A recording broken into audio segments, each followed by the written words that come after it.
Assalamualaikum Pak Ustadz. Sebelumnya saya dan keluarga sangat berterima kasih karena Pak Ustadz sudah meluangkan waktunya untuk kami.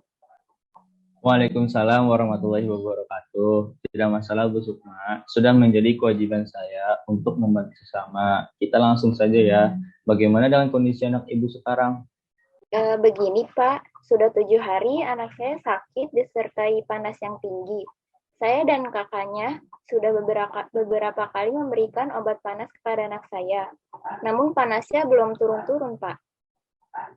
Iya Pak, saya juga udah sering kompres adik saya, namun panasnya malah nggak turun-turun. Dan anehnya, itu tuh penyakitnya cuma ada di malam hari doang Pak Ustadz.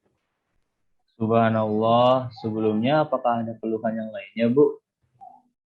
Pernah Pak, waktu itu anak saya kayak kerasukan gitu. Matanya terbelalak kayak orang ketakutan, terus badannya kaku. Pas saya pegang dadanya itu, detak jantungnya cepet banget, terus badannya menggigil gitu. Melihat anak saya seperti itu, saya langsung ambil selimut buat nyelimutin anak saya. Terus saya sama kakaknya langsung baca-baca surat Yasin dan istighfar sebanyak-banyaknya. Dan alhamdulillah, nggak lama anak saya membaik, Pak Ustadz. Tindakan yang Ibu dan kakaknya ambil sudah benar ya, karena pada dasarnya kita harus senantiasa berada di jalan Allah Subhanahu wa taala. Dengan membaca surat-surat yang terkandung dalam Al-Qur'an itu bisa menyelesaikan masalah tentang sakit maupun goib-goib. Dan dari gejala-gejala yang Ibu sampaikan sudah jelas bahwa anak Ibu mengalami sakit non medis. Umumnya penyakit non medis adalah penyakit yang tidak dapat disembuhkan secara medis oleh ilmu kedokteran karena jenis penyakit ini disebabkan oleh hal gaib, seperti kemasukan roh leluhur, setan, atau jin, dan sebagainya. Sebelumnya, apakah Ibu tahu bagaimana penyebab penyakit non-medis anak Ibu? Apakah sebelumnya anak Ibu ada buat salah atau menyinggung orang lain? Begini Pak, kalau kata Rares, kakaknya, sebelum sakit ini adiknya pernah berantem sama pacarnya. Iya Pak Ustadz, sebelum adik saya sakit, saya sempat lihat dia berantem sama mantan pacarnya. Nah setelah itu, pas itu dia langsung pulang dan langsung sakit gitu Pak Ustadz. Sebelumnya, karena kita tidak tahu pasti ya, kita tidak boleh langsung suzon begitu, begitu saja. Namun dengan demikian bisa jadi salah satu faktor penyakit tersebut karena sikap atau perkataan buruk yang sebelumnya pernah dilakukan. Untuk mengatasi penyakit ini, Ibu perlu lakukan di rumah adalah dengan terapi ruqyah dan psikoterapi. Nah, di sini saya ingin kasih tahu gimana caranya untuk terapi ruqyah terlebih dahulu. Yang pertama itu Ibu Sukma dan kakak Karares itu bisa baca pertama dengan Bismillah dengan telapak tangan kanan di bagian adanya Rares yang sakit itu dibaca Bismillah. Terus yang kedua itu baca doa A'udzubillahi wa qudratihi min syarri ma ajidu wa uhadzir. Nah, itu dibaca 7 kali ya. Terus yang ketiga itu baca ayat Allahumma rabbana si azibil ba'sa isfihi wa antas syafi la shifa'a illa shifauka shifa'an la yughadiru saqoman. Nah, itu juga dibaca 7 kali ya. Terus yang keempat itu kalau misalkan adiknya Rares mengalami sakit panas atau demam, ini bisa dibaca di surat Al-Anbiya ayat 69. Bacanya, Kulna ya naru kuni bardau wa salaman ala Ibrahim. Itu bisa dibaca berulang-ulang ya. Insya Allah akan sembuh. Baik Pak Ustadz, untuk terapi rukyah ini dilakukan oleh satu orang saja atau bagaimana ya? Itu bisa dilakukan dengan banyak orang Bu Sukma. Misalnya Bu Sukma dan Rares bantu pegang anaknya sambil membaca bacaan yang sudah saya jelaskan Baik tadi. Pak Ustadz, setelah ini kami akan segera mempraktekannya. Maaf Pak Ustadz, sebelumnya tadi Pak Ustadz menjelaskan bahwa tindakan penyembuhan bisa dilakukan dengan terapi ruqyah dan psikoterapi.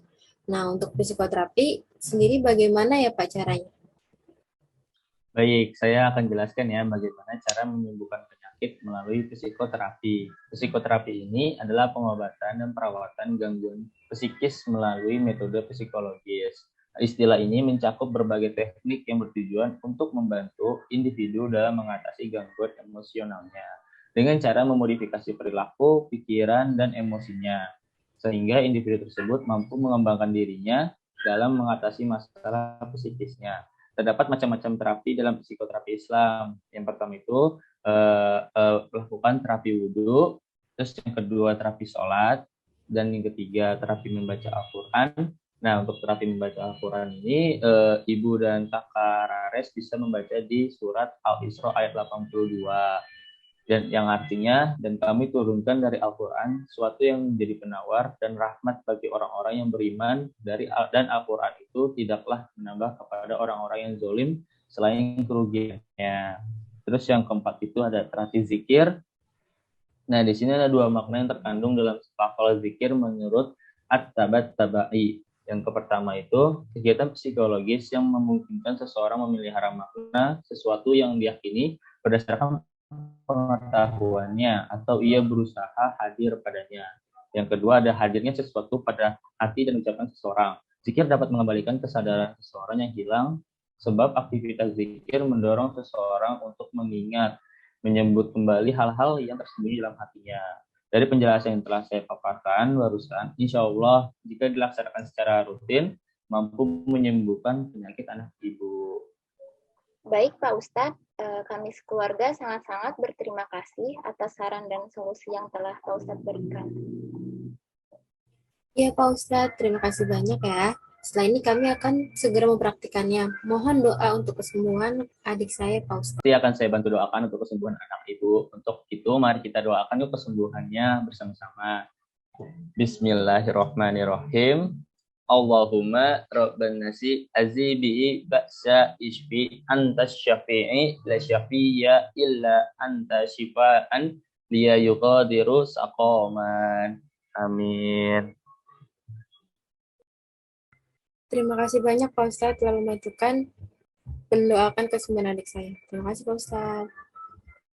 Sudah menjadi kewajiban saya ya untuk mendoakan kebaikan bersama. Perlu diingat bahwa ada prinsipnya semua penyakit muncul akibat seseorang mengumbar hawa nafsu sehingga Allah menurunkan azab atau peringatan agar manusia kembali ke jalan yang benar, yaitu Al-Quran dan Sunnah Rasul. Nafsu akan menyebabkan timbulnya penyakit hati dan penyakit fisik. Dasar hubungan nafsu dan penyembuhan penyakit ada dalam firman Allah surat Yunus ayat 57 yang artinya, hai manusia, sesungguhnya telah datang kepadamu pelajaran dari Tuhanmu dan penyembuh bagi penyakit-penyakit yang berada dalam dada dan petunjuk serta rahmat bagi orang-orang yang beriman. Maka dari itu penting bagi kita untuk menjaga hawa nafsu kita agar terhindar dari kejadian yang buruk. Sebagai penutup, semoga kita semua senantiasa dilindungi oleh Allah. Amin. Amin. Terima kasih banyak Pak Ustadz telah meluangkan waktunya untuk kami. Sama-sama.